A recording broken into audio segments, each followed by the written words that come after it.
தினமும் ஒரு கதை. நமது வாழ்க்கைக்கு தேவையான அர்த்தமுள்ள கதைகள் கேட்க நமது சேனலை சப்ஸ்கிரைப் செய்து கொண்டு வீடியோவை முழுமையாக பார்க்கவும். ஒரு கிராமத்தில் இளைஞன் ஒருவன் திறமைசாலி, ஆனால் சோம்பேறி. அதே கிராமத்தில் திருமணம் செய்து கொள்ள ஒரு வீட்டில் பெண் கேட்டான். பெண்ணின் தந்தை ஒரு போட்டியை அறிவித்தார். மாட்டுத் தொழுவத்தில் 3 காளை மாடுகள் இருக்கு. ஒவ்வொரு மாடாக அவிழ்த்து விடுவேன். ஏதேனும் ஒரு மாட்டின் வாலை பிடித்து விட்டால் என் மகளை உனக்கு திருமணம் செய்து வைக்கிறேன் என்றார். சரியென்று பெண் கேட்க வந்தவனும் ஒப்புக்கொண்டான். முதல் காளையை விட்டான்.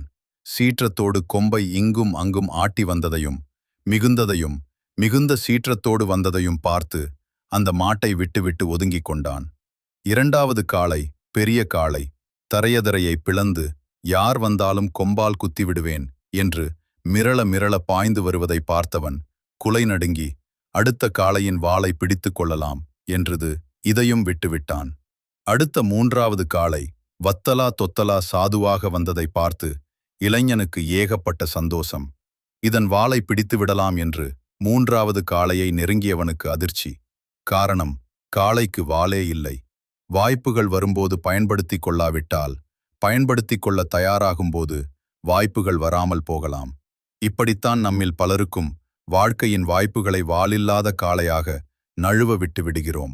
மேலும் இது போன்ற கதைகளை கேட்க நமது சேனலை சப்ஸ்கிரைப் செய்து கொள்ளுங்கள்.